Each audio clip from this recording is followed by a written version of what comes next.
so much of this Gen Z feels out of control. Yeah. They feel like they don't have anything to control. So it seems like they cling to these movements like Free Palestine, like the BLM, because they feel like it's something they can control and do because there's so little impact they can have on so many different things. They're not empowered to say, hey, you as an individual, as long as you're just trying to be useful, that's enough. They're told the only way they can be useful is through these social justice causes. And so I think that's why they gravitate towards it more.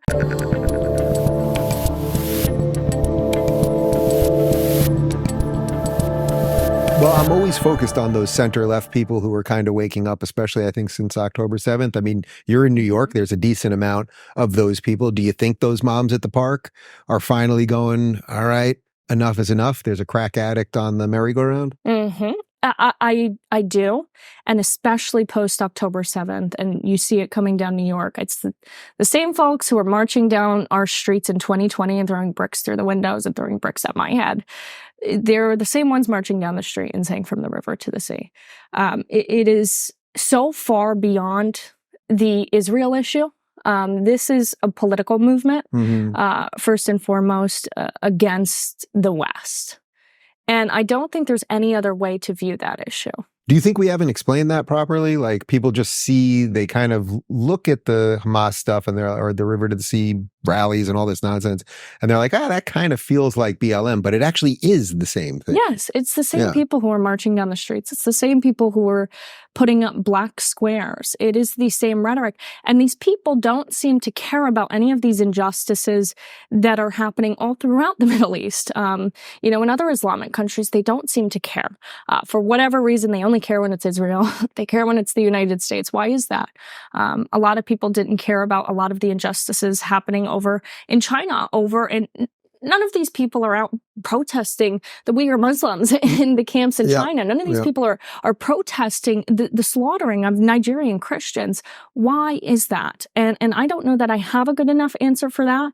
And I've tried to stay as neutral as possible, but it's becoming much more difficult to do that with how blatant the targeting of the issue seems to be, with how they don't seem to care about these issues or these injustices when it's happening anywhere else or perpetuated by other people. Right. I mean, I don't think it's much more complex than the oldest hatred is the newest hatred. Like, I just think it's basically that simple. You and my mother would be on the same page. We would be on the same, like, it's not much more complex than that, right? They don't care that there's actual apartheid in Jordan where Palestinians can't have certain jobs, or in Lebanon.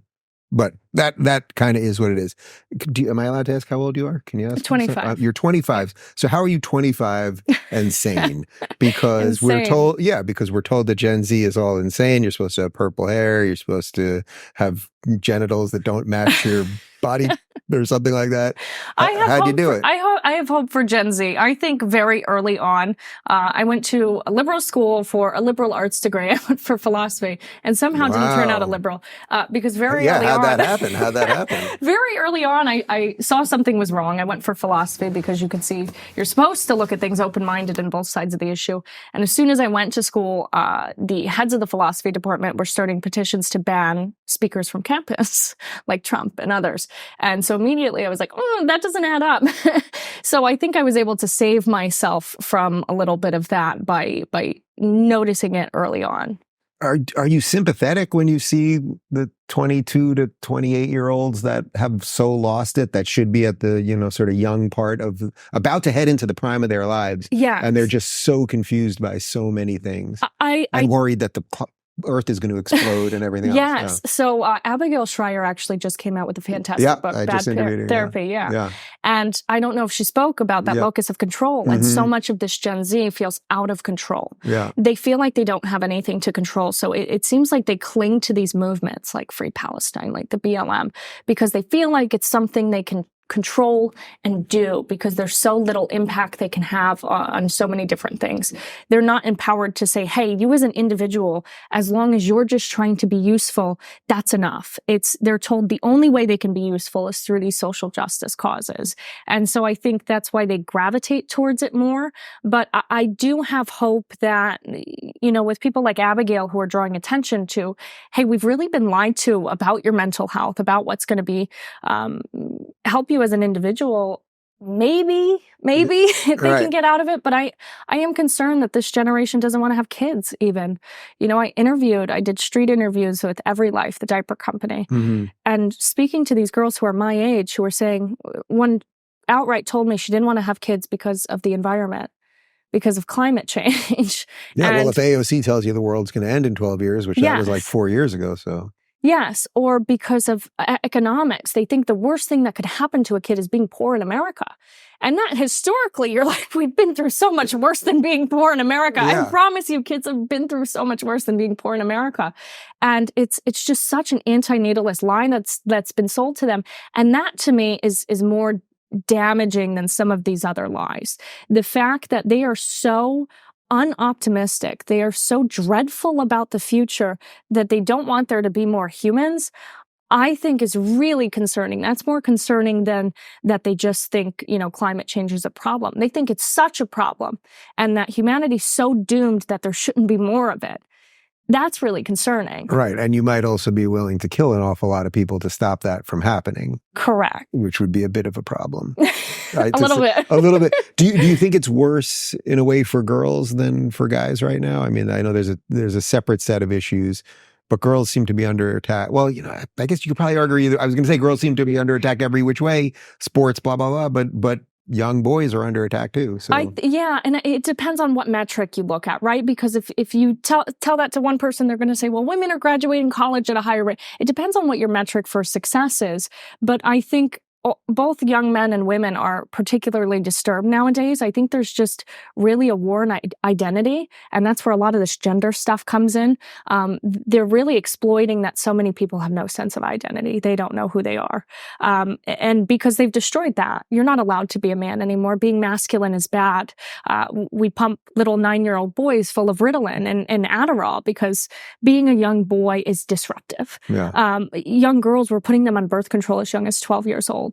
Pumping them full of hormones. And so I think we're fundamentally destroying what it means to be both a man and a woman. And it's become so divisive. There's this war of the sexes. Well, it's all women. If women just weren't so promiscuous, if men just weren't so this, instead of saying, hey, there's fundamentally a war on humanity. Mm-hmm. There is a subsection of the population of an elite class that's very anti-humanist. They don't like you whether you're a man or a woman. Mm-hmm. So I think that's probably something we should focus on more.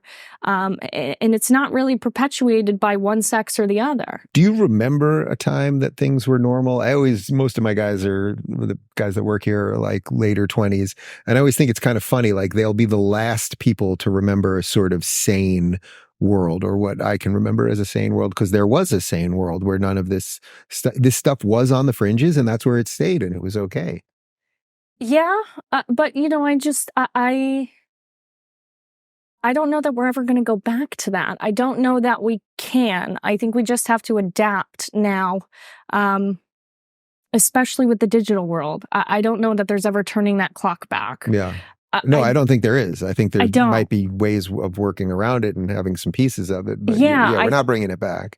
I think we need to teach people how to adapt to what we've created, because I don't know that we were made for so many inputs. And I think that's a lot of the issue with Gen Z too. I was speaking with a bunch of school teachers and they were saying, well, you know, all the kids have anxiety, all the kids have depression. And it's like, okay, well, I kind of get it, right? We didn't grow up with everything that they're dealing with, all of these inputs all the time, being forced to perform all of the time for everybody.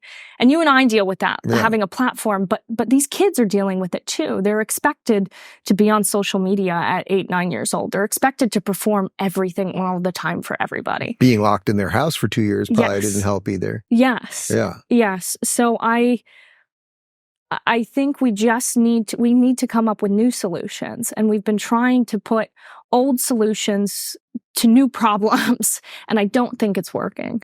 If you're looking for more honest and thoughtful conversations about politics instead of nonstop screaming, check out our politics playlist. And if you want to watch full interviews on a variety of topics, watch our full episode playlist, all right over here. And to get notified of all future videos, be sure to subscribe and click the notification bell.